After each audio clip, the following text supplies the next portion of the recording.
Eh bien, le gouvernement veut également faire des économies. Dans la ligne de mire, il y a les médicaments. La France en consomme beaucoup et surtout, ils sont plus chers qu'ailleurs. Pourquoi et quelles sont les pistes? Jennifer Nock, Daniel Lévy avec notre bureau à Berlin. 3 milliards de boîtes de médicaments, c'est ce que les Français avalent chaque année. Pour la collectivité, la facture est vertigineuse.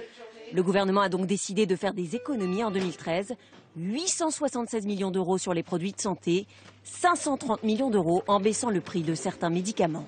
Nous allons renégocier des tarifs, aussi bien pour des médicaments princeps que pour des médicaments génériques. À en croire la Cour des comptes, des économies sont possibles. D'abord sur la facture des médicaments.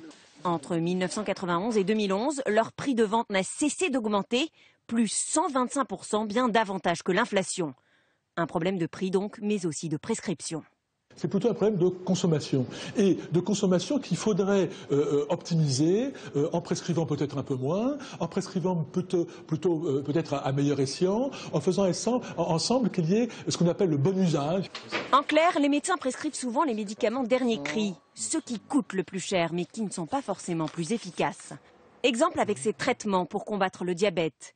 Il existe sur le marché 27 médicaments d'efficacité proche.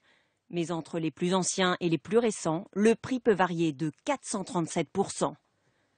Un pays s'est attaqué à ce problème, c'est l'Allemagne. Là-bas, il existe un prix moyen fixé par les autorités pour chaque catégorie de médicaments. Quand les pilules dépassent ce prix, le consommateur paye la différence. Celui-ci coûte 17,15 €, celui-là aussi.